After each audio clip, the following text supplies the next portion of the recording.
So to start, I'm not wearing my Yelena shirt on purpose. I have a panel about female superheroes later, and so I was like, oh, I'm gonna wear my girl. And then I was like, wait, I'm talking to the creator of Sentry in my Yelena shirt.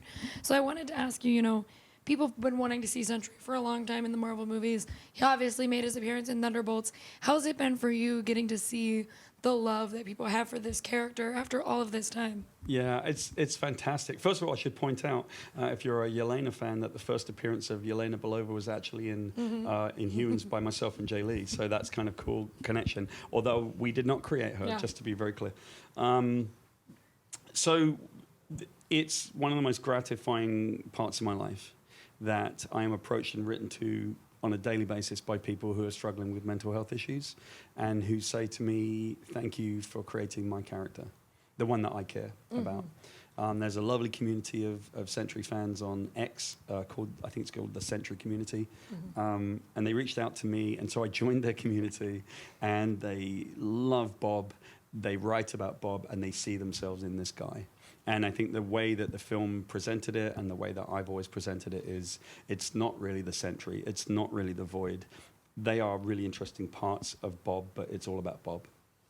And I love that Lewis Pullman is Bob Squared. I coined it. I was like, you're Bob Squared, my guy. It's the second time you're playing a dude named Bob. He's Bob Squared, yeah. Bob Squared. But I wanted to ask you, because, my favorite superheroes are the ones who kind of go through a lot. It's like the Wandas, Yelena, even Peter Parker, is not okay, even though he thinks he is. And Sentry is part of that group of, characters who actually are struggling. And I love that we have enough of these characters now that we can turn to them and be like, yes, I relate to this character because of X, Y, and Z. And it's not just, I have to be a perfect hero all of the time. When you get to write for characters like that, is that more exciting than, say, Superman's a great character, but he is very much I'm hope, and he has to represent something that these other characters kind of get to do the opposite of? I'd somewhat disagree with you from my position, because the only thing I ever write about is the challenges and the flaws of the characters. That's the only thing I take. I often teach at colleges, and I will say, you can't start working on something unless you know the why of the character.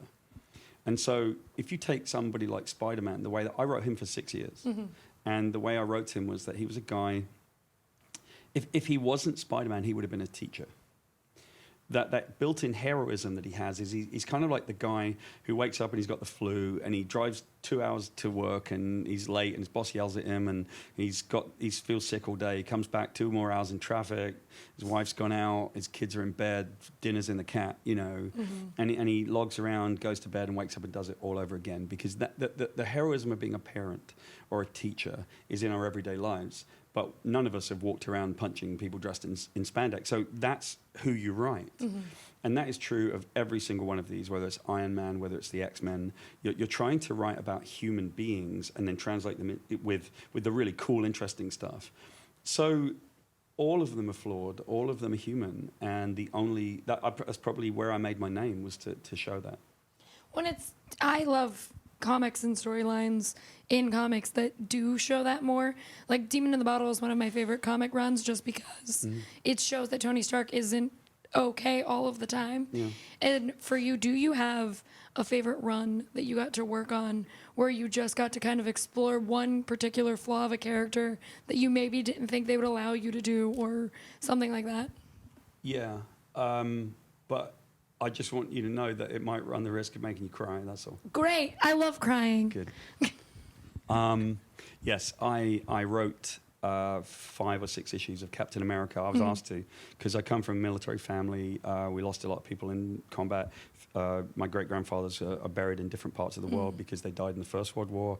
And so, having a close connection to the military is important. So I wrote Captain America, and I don't care about reviews. But I got the review that was my favorite review of all time. It was from a Marine who had, left for a while, and he said it took a British writer and an Italian artist to teach me the true meaning of American patriotism.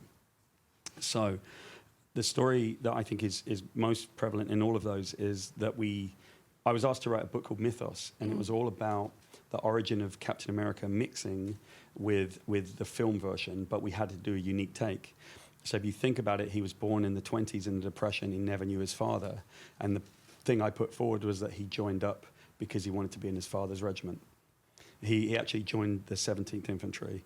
And when he goes to war with the same bully in the origin that fires a slingshot at him. And that kid's called Doug Huggins. He goes to war with him. The kid just joins up because he's bored, but he gets rejected. Then he becomes Captain America. So to cut a long story short, goes all the way through all of it, and you realize he's lost all these friends, and he has an eidetic memory. He can remember the name of every single person that he served with. And you get to the very end, and it's him and Doug and all the old boys, and they're all at the regimental dinner. And as they're having dinner, he's feeding Doug, because Doug's a really old man. And all of the old men fade away. And that's just him and Doug, and he says, God, I miss those boys, Dougie. Cool, thanks.